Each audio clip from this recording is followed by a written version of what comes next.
Kia ora koutou, everyone. Morena. It gives me great pleasure to welcome you all today to the Now We Are 12, the Growing Up Now We Are 12 webinar series. This webinar series carries on from the release of the Now We Are 12 Growing Up in New Zealand snapshots, which are on our website. And today we'll be talking to you about the 12-year data and how you can get access to that 12-year data. I'd just like to introduce myself. I'm Avinesh Pillay, and I'm the Data Analytics Manager at Growing Up in New Zealand.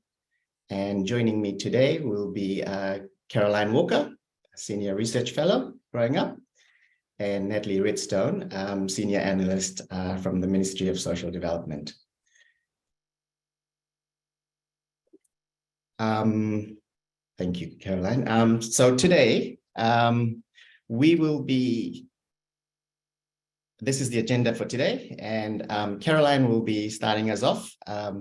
She'll be talking about the latest data that we are releasing, the 12-year-old data. She'll be talking about a little bit about the history of growing up in New Zealand, about the derived variables that have been used in the 12-year snapshots and for the reporting. Then I'll come in and I will talk to you about what the data looks like, how to navigate it, things to be aware of, how you can use our secure data access platform to get your hands on the data, and how you can apply to use the data. And then Natalie will come in and talk to you about the Ministry of Social Development, Children and Families Research Fund at the end. So without further ado, I'll hand over to Caroline. Thank you, Avinesh. Good morning, everybody. So I'm going to take you through, as Avinesh said, some of the history of growing up in New Zealand. I'll then take you through some information about our 12-year data collection wave, and lastly, the all-important derived variables that we have for you guys in the data release. Okay, so growing up in New Zealand is a longitudinal study of child development. 6,853 children were recruited via their pregnant mothers in 2009, 2010, and this was within the Auckland, Counties Manukau and Waikato DHBs. Since then, although many of the cohorts still live in these areas, the cohort is distributed across the country and in fact all over the world. Mothers and partners were also recruited. So initially around 4,400, mothers' partners were also recruited. This was initially around 4,400 partners who were most commonly the biological father. One of the cohort's biggest strengths is that it is broadly generalizable to New Zealand births the year the children were born. The cohort was designed to have adequate explanatory power for the most common ethnicities in New Zealand children, with 1 in 4 identified as Māori, 1 in 5 Pacific, and 1 in 6 Asian. In terms of our retention rates, overall, this has really been quite good and is considered to be leading the way internationally. At our most recent data collection wave, 71% of the eligible cohort participated. If you'd like to know more about who participated, please see our Now We Are 12 introduction, which is on our website. Okay, so growing up in New Zealand is designed to provide an understanding of how children are growing up in New Zealand. The conceptual model, which you can see here, affectionately called our double puddle model, incorporates the theory that child development is intergenerational and begins before they are born, and that each life course outcome is the result of the complex interplay between an individual's biology and the environment they experience across time. As such, information has been collected since before birth and is centered on the child participant. Longitudinal data collected can then be used to determine trajectories of development and what influences these. So this data is multidisciplinary. It's designed to understand the dynamic interactions between the child and their environment across a broad range of influences, from the immediate family environment to the wider societal context. Okay, so the conceptual framework that I've just shown you is operationalized via the research domain and themes of the study. So domain and theme experts work alongside our research team to provide input across multiple disciplines and influence the various aspects of child development, while considering the unique New Zealand population and context. So the vertical lines here represent the research domains, and the themes are represented by the horizontal lines. So this lattice model is modelled on the weaving of a kete, which holds all of the elements necessary for life. At each data collection wave, a balance is struck between collecting information from participants that describe their current status across each domain and theme, while maintaining the longitudinal perspective. In terms of how we collect the data, we have used a variety of methods over the past 13 years now. So as mentioned, this started before the child was born with mother and partner questionnaires during pregnancy. In terms of the mode of collection, we then have a mixture of face-to-face interviewer-led questionnaires, which we call our computer-assisted personal interview, or CAPI. We also have phone interviews, which we similarly call CATI. Electronic-based collections, which we used for the first time in 2016 when the children were about 6, and which we've continued to use for the mother and partner questionnaires, and most recently with the child's teacher at 12 years of age. We've also asked for consent to linkage data such as perinatal health records, national minimum datasets, which gives us information on birth characteristics and hospitalizations respectively. We've collected biological samples at multiple time points, both for DNA collection and microbial colonization. For child interviews, we've used face-to-face interviews at 8, electronic collection at 10 during the COVID lockdowns of 2020, and Zoom-assisted interviews at 12 years of age. So I'm going to tell you a little more of the specifics now about the 12-year data collection wave. Okay. So I'm going to present icons and the little blurb that explains them. So each of these icons represents different respondents or types of data collected at 12 years. So often the first piece of information we collect from our families is what we call the household grid. So this is basically information about who is living in the house the child participant is resident in. And this is typically undertaken as part of an interviewer scheduling call, although our international families did this as a questionnaire link. So next we have questionnaires for both mother and mother's partner. Now these labels do not fully reflect all respondents. It's not necessarily the birth or biological mother, for example, who does the mother questionnaire, but it is our main contact or generally the primary caregiver of the child.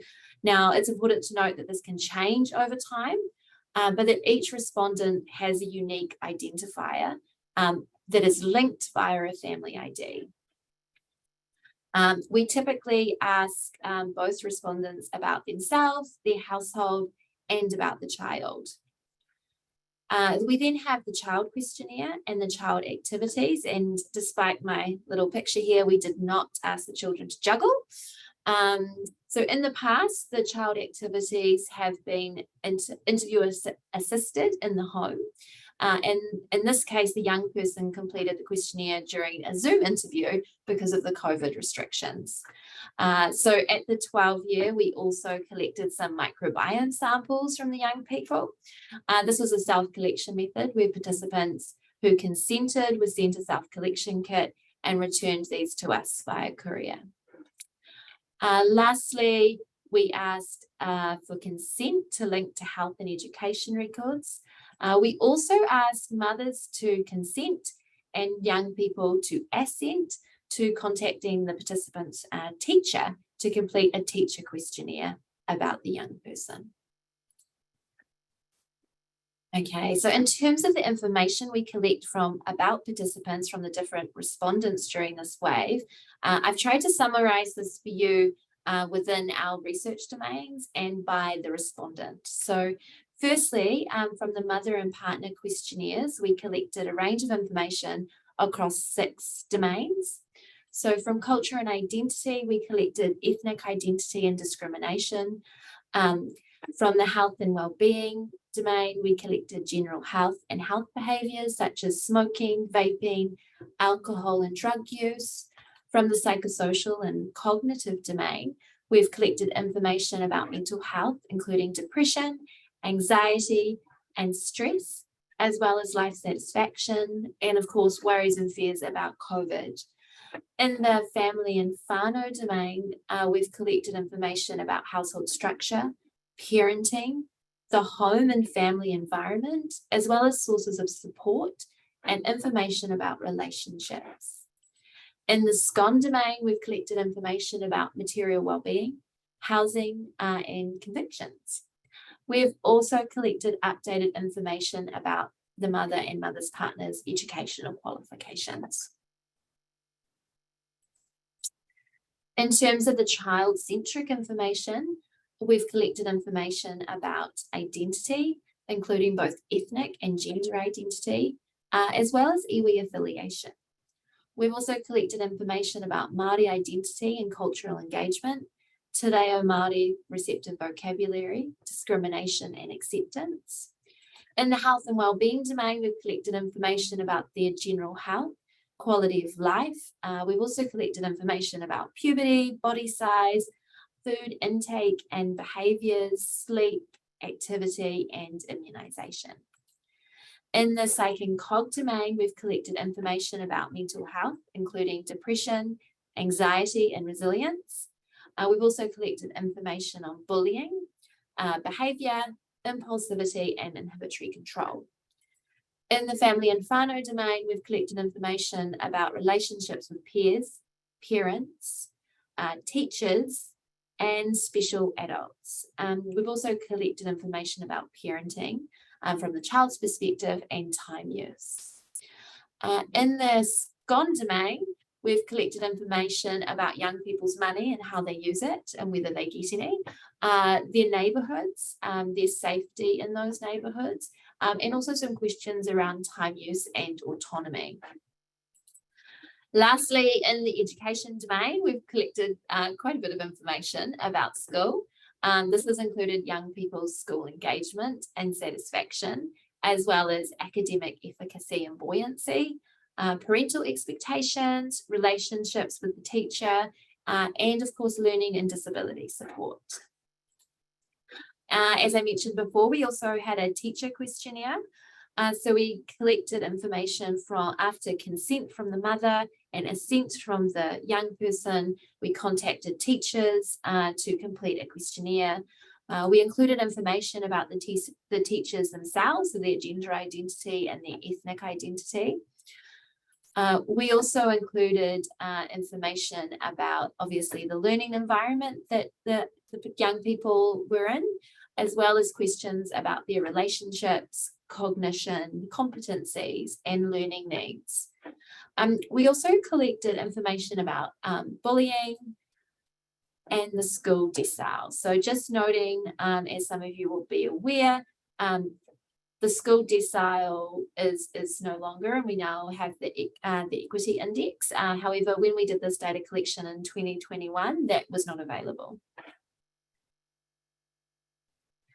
Okay, so if you'd like to know more about these specific areas that I've just presented, or these many constructs I've just mentioned, I would encourage you to please get in contact with our research team using this address, and you can talk to the researchers working in this domain. I'll just quickly go through those, our amazing teams. So we have Denise Newman and Esther, who work in the culture and identity domain, Emma Marks and myself in health and wellbeing, Ben in the psych and cog domain, Rebecca in family and whānau, Hakan and Molly in the SCON domain, and Josie and Molly in the education domain. So now I'm just going to take you through the various derived variables we have in our data set. So these are variables that we have derived from individual questions, and these are typically from well-validated scales that are supported in the literature. So for the next release, we have a little over 100 derived variables that we have generated from our data sets. These have all been cross-checked by both our biostats and research team, and where appropriate, preliminary scale checks have been completed. When the release goes live, you will be able to see information related to why we chose these scales, as well as any reliability checks we've done, and importantly, how we think you should use this data, and probably even more importantly, what the variable names are. Okay, so first up, we have a range of variables that describe gender and ethnic identity. We have the Kidscreen quality of life measure that we've used previously in our 8-year data collection wave. We also have the Washington 6, which was completed by the participant young person. So this is a measure of disability. We have the puberty development score by Peterson et al.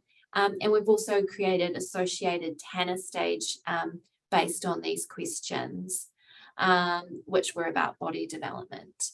In the psych and cog domain, we have mental health, as I mentioned, so depression and anxiety, which have previously been measured and using the same tools at both 8 and 10. We also have some bullying derived variable and parent mental health derived variables. In the family and whānau domain, we have derived variables for parenting involvement. We also have ones about the household composition and the child's relationships with both their peers and their parent. Okay, in the education domain, we have around 8 derived variables for use.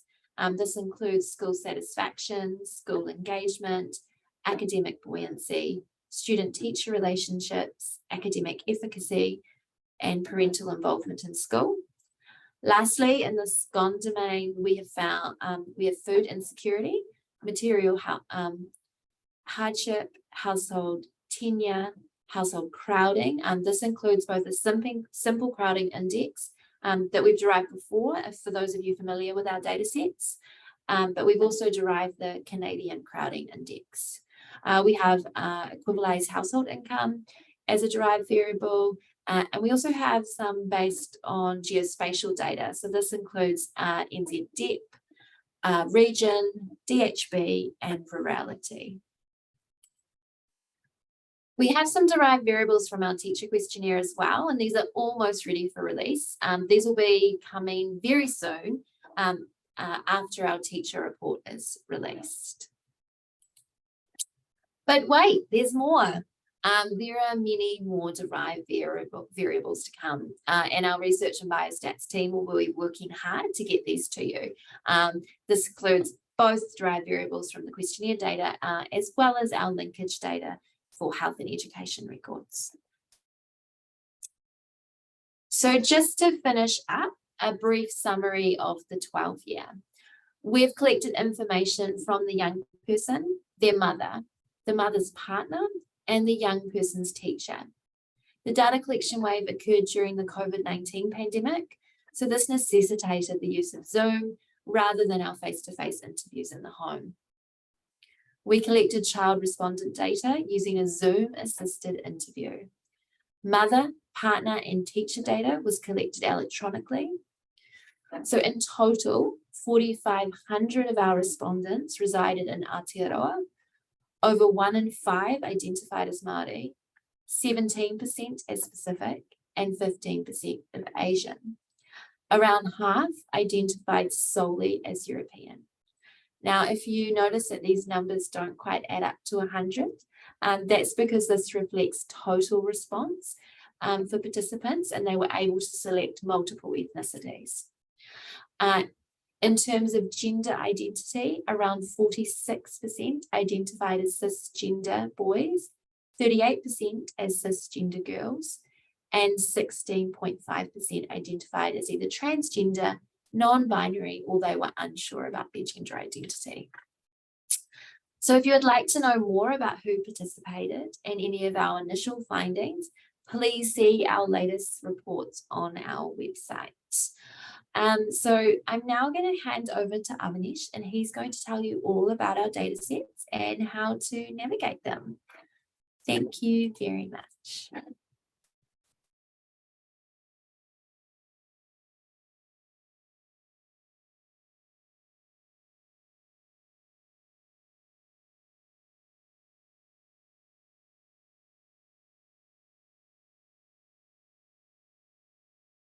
Great. Thank you, Caroline. That's you've condensed a lot of work around the 12-year very nicely, and we're running slightly ahead of time. One thing I wanted to mention was if you do have any questions, please please send it through in the Q&A, and we will try and answer it if we can during this webinar. If we're not able to, we'll make a note of it, and I would encourage you to email the data access at Growing Up email and send through your questions there as well. And we will get back to you with an answer where possible. Okay, so I am going to talk to you briefly about the Growing Up data, including the 12-year data that Caroline has talked about, and how you can navigate this. So this is the Growing Up in New Zealand's data life cycle. And the reason I'm putting this slide up is the 12-year data collection happened during the COVID pandemic. And it was a real team effort with many multiple modes of data collection to ensure that this was a successful data collection wave.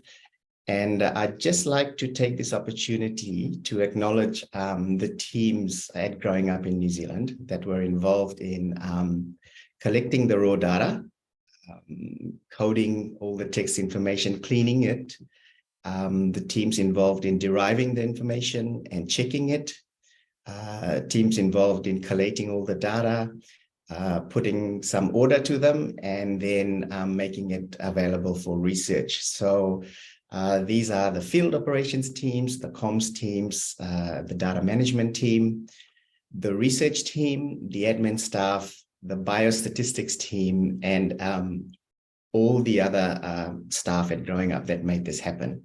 So as you can see, it's a real effort to make this data research ready. Okay, so we know that Growing Up in New Zealand has collected data over 13 years, as Caroline has mentioned. And that means that there are a lot of data sets that are flying around all over the place. This slide here is meant to give you an overview of all the data sets that are available to you. This does not include the linkage data or the derived data that Caroline talked about. This rather includes the questionnaire data as they were collected. Now, I have a strong feeling that I managed to fit the 12-year collection in this slide, but for the next collection, I am going to have to think up of a new infographic which captures all our data collections. So going from left to right, you can see up the top, we've got the antenatal collection, the 9-month, and all the way through to the COVID collection and the 12-year collection. Now, something that probably strikes you is that there are many boxes in the 12-year collection. And so the 12-year collection is actually one of our largest data collections. And as I said, during the pandemic, so no mean feat. For the 12-year, if I just focus on that, we have the mother data set, the child data set. We have collected information from the partner in a partner data set. We have the mother-child proxy information, so information provided by the mother and the child. We have a data set where information collected from the partner and the child. We have some child observations and activities. And we also have a 12-year teacher data set where information collected from the teachers at schools that the children are at. And so these are all the data sets that will be available to you when you apply for data access. Okay, you've seen a pictorial of all the data sets that we have. How do we think about it and make some sense of it. So one way that I usually use is I think about the sources of information that could be present in these data sets. And so if, as I mentioned, we've collected information from the mother, the partner, and the child. Now, information on the child has also been provided by the mother and the partner at 12 years. We've also collected information about the child activities and observations collected by the interviewer. The children themselves have provided information to us. And what I have neglected to put on this slide is that the teacher questionnaire, which is information about the growing up in New Zealand child provided by the child's teacher. So thinking about the sources of information is a nice way to make sense of what is available throughout time in growing up. Okay, this, I apologize for the smallness or the tininess of this slide, but this is, the purpose of this slide is I've shown you the collection waves in the first column. It goes from DCW 0 antenatal all the way to DCW 12 year. You can see the full data set name in the second column, and you can see the short name for the data set. But most importantly is the variable suffix. So when you start to use growing up in New Zealand data, at first, you will be merging data sets across time. And one of the very first questions you will have is, the information that I have in my data set is this, which time point is this from? And so looking at the variable suffix will tell you what time point information you're looking at. Now, I know from looking at the participant list, there are quite a few of you here who are current users of the Growing Up data or have used the Growing Up in New Zealand data for research before. So this will probably be nothing new for you. However, I see there are also quite a few people here where this will be the first time that you're looking at the Growing Up in New Zealand data, and you will probably be thinking of putting in an application. So the slides that I'm showing you are all available in our user guide, which is available on our website for you to look at. And I strongly encourage you to go there and have a look through these. But the take-home message from this slide is the variable suffix and the reference for the variable suffix. Okay, so as I mentioned, the Growing Up in New Zealand website, we have updated our website recently, and this is the page that you want to head to after this webinar to have a look at the questionnaires that are there, the data dictionaries, and the user guide. The user guide from Caroline's slide, if you noticed for the derived variables, there was release 1 and release 2. And so the user guide is being updated and will be available very shortly with the release 1 variables in there and all the 12-year information in there as well. So just keep an eye out for it. It should be there very soon. But this is a page that I go to quite often when dealing with queries, and please go and have a look. Okay, I thought I would mention our data user guide. So this is a very useful reference document for our users. And if you're thinking of putting in a data access application, please have a look through the data user guide. It has a ton of useful information about growing up, contextual information, and information about the tools and scales that have been used throughout the collection waves. Quite importantly, it has information on the derived variables and how they have been derived, what variables have been used in the construction of these, and they are often accompanied by technical documentation, which helps you make some sense of these derived variables and informs you on appropriate usage of them. Something I find very useful in the data user guide is the structure and the content of the data sets across time, including the numbers in each data set. And there's some information on how you would go about linking data sets across waves. So I'll just briefly mention that this is growing up in New Zealand is a child-focused study. And the child ID is the key linking variable. So every data set that you come across will have a child ID and a mother ID in there. And where we've collected partner data, it'll have a partner ID as well. So these data sets are quite easily linkable across time, but please have a look at the data user guide on information how to link.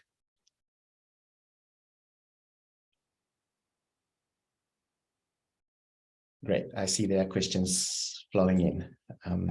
Thanks, Caroline. Okay.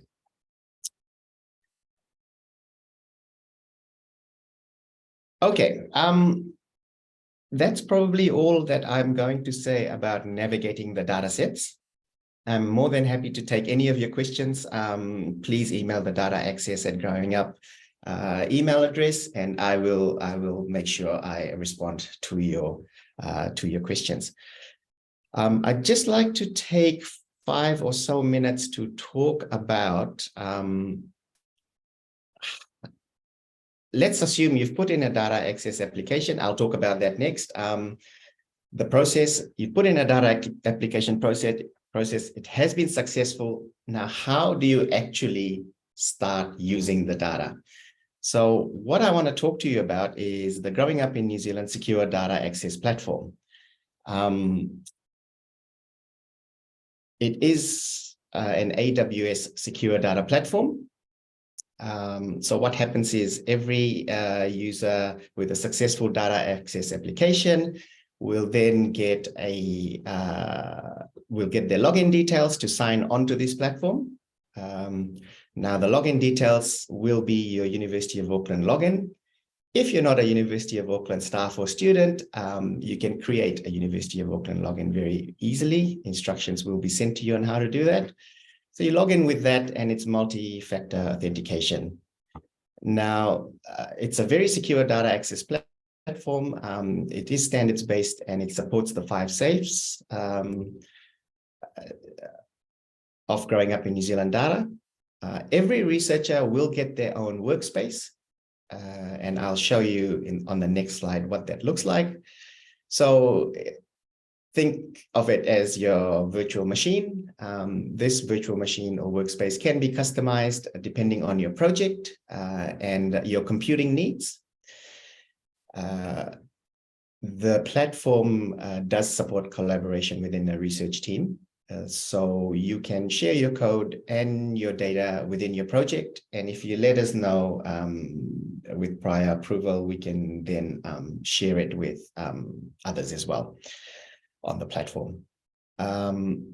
So as I said, every researcher has a dedicated workspace. All your work is saved constantly, and the machine is available wherever you are in the world. So you're not limited to going into a data lab, for instance. You can use your own machine, install the AWS Workspaces software, fire it up, and log in from wherever you are in the world.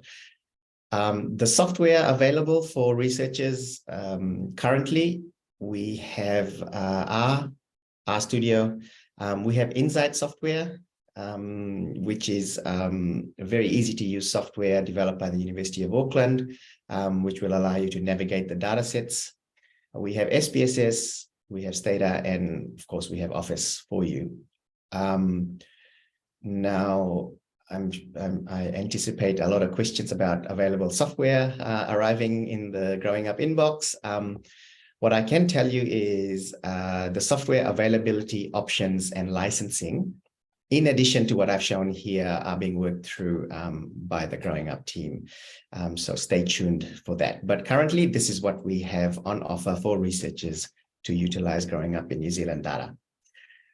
Now, something I haven't put on this slide is We also have an output checking process. So when you're finished your analysis or stages of your analysis, you let us know through the Growing Up email address, and we will release that data. We will release the analysis and the output to you. Now, what does the secure data platform look like? It looks just like any Windows desktop, really. Keep in mind, this is my workspace, so you won't necessarily see all of the icons that you see on my desktop. But the things to note on there, if you're able to see it clearly, is there's a help folder on there with our user guides, which can be emailed to you before you log on. There are frequently asked questions on there about any issues you might have with using this platform.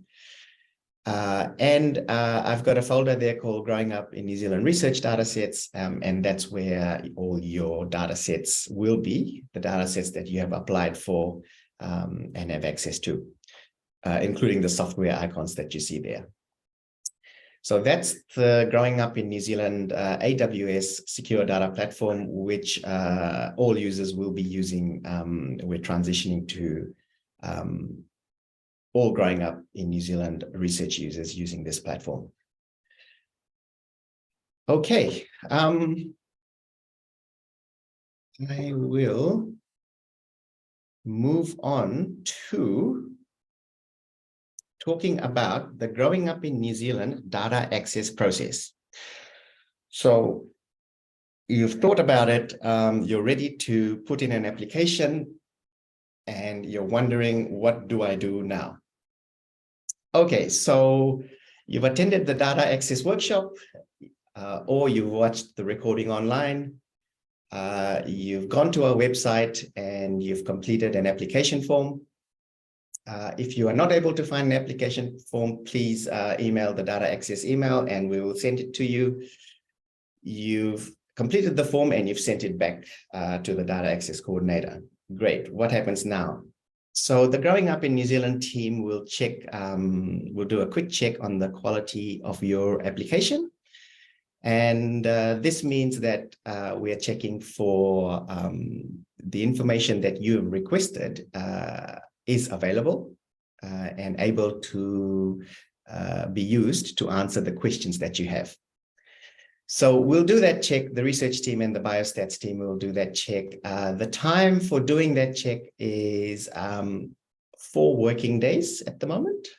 So we'll do that check. We'll let the data access coordinator know. And if there's nothing that needs to be changed in your application and all the data you requested is available to answer the questions you have, it's sent to the data access committee for review and approval. It's really an approval. We have done the internal review for the data access committee. Now, the data access committee, the turnaround time for that is 10 working days. So far at Growing Up in New Zealand, as far as I am aware, no data access application has been rejected. So you put it in, you waited 10 working days, and the Growing Up in New Zealand Data Access Committee has approved your application. You get sent a couple of forms, contract forms to sign with Growing Up and Uni Services. You sign and return them, and we start the onboarding process for you. Create a University of Auckland user account. As I mentioned previously, we onboard you to the AWS platform, and we provide you with some support to ensure that your onboarding journey is an enjoyable one and a productive one. And then you're away analyzing our data sets. So that's the data access process in a nutshell.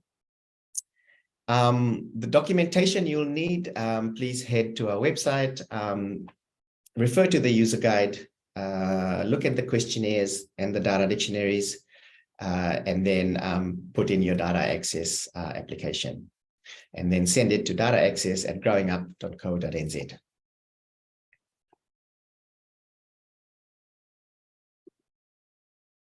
Okay, so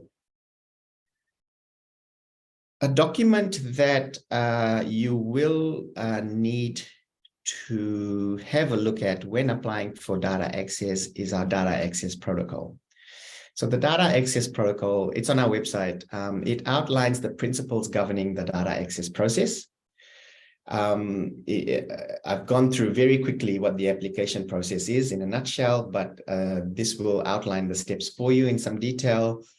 The data access protocol is primarily about, while it's primarily about the principles governing the data access process, it has some very useful information on the safeguarding of the privacy of our participants, and specifically the Kaitiaki principle as well. So the Kaitiaki principle, how would you treat outputs and publications, for example, in accordance with the Kaitiaki principle, the guardianship that one has to exercise when analyzing, interpreting, reporting and publishing data in culturally appropriate ways, and the Kaitiaki principle referring to Māori data used productively and for the benefit of Māori. So please have a look at the data access protocol. It also has some useful information on authorship and publications.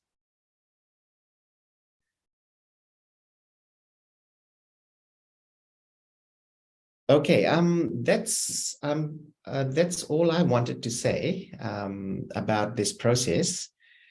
I will hand you over to Natalie, and Natalie will talk to you about the Ministry of Social Development CFRF fund. Thanks, Natalie. Awesome. Thanks, Avanish. Kia ora everyone. So my name is Natalie Redstone. I'm an analyst in our strategy and research team, Ministry of Social Development. So really happy to be here.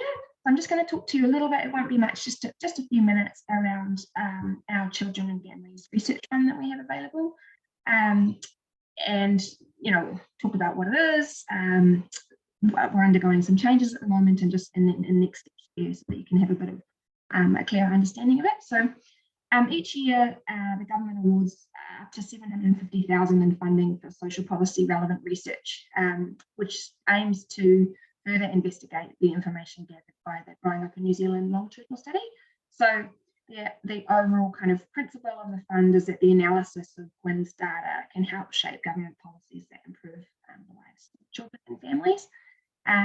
So the fund supports a variety of researchers to access WIN's data and undertake research that informs priority policy areas. So it's open to applications from academics, government agencies, public and independent research organisations, non-government organisations, iwi-based organisations and service providers.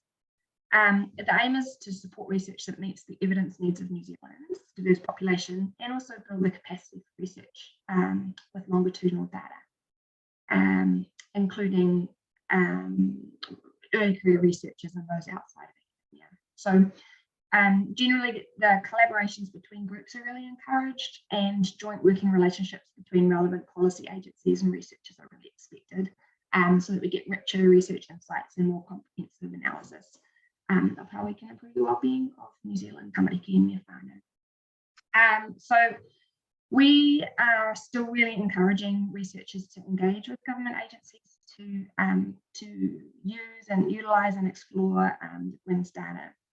And we're available at MSD to connect people with key ministries and policy players, I guess, if needed. So I guess the next step I think is important is, so we have usually we have around once a year. The next funding round at this stage, we are undergoing some changes to what the fund might look like. So I don't have a specific date this time around to be able to talk to you around what's going to happen next. But so all I can say is that we're looking at it, and it'll be outlined. What changes will be made will be outlined really soon, and we'll keep you all informed around when the next round will be available. I think that's about it. I mean, I think just in terms of the research that we have funded, you can find that online. You can go to the MSD website. There's a great series of resources available that looks at what kinds of pieces of work have been done, what's currently being funded, and explores a range of different things that relate to the wellbeing of Tamaki Kenya farmers. So yeah, and as you can see, it's an incredibly rich data set. So we're really trying to encourage people to use it and explore it. So yeah, we will keep you posted, I think is the general theme of my bit today. Thanks, Avanish. Great.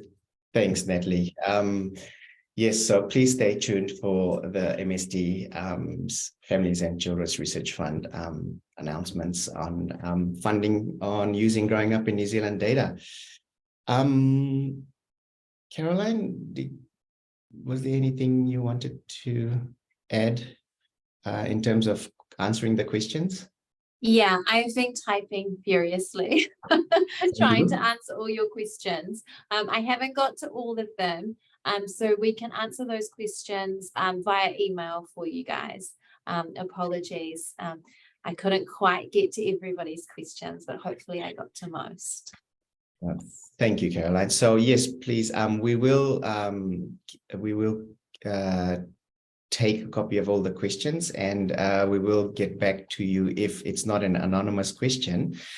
I must apologize to Jessie. I did try to answer your geospatial question. It wouldn't let me, and I pressed done, so it's disappeared off my screen. But please, if you could just email me that question, and the short answer to that is yes. The information on the geospatial variables will be included in our user guide. So just keep an eye out for that when it's released very soon. Okay, great. Well, I think I will close out this webinar then. Thank you very much, everyone, for attending. Thank you, Caroline, and thank you, Natalie, for talking about the research data 12-year and the CFRF fund. Thanks, everyone.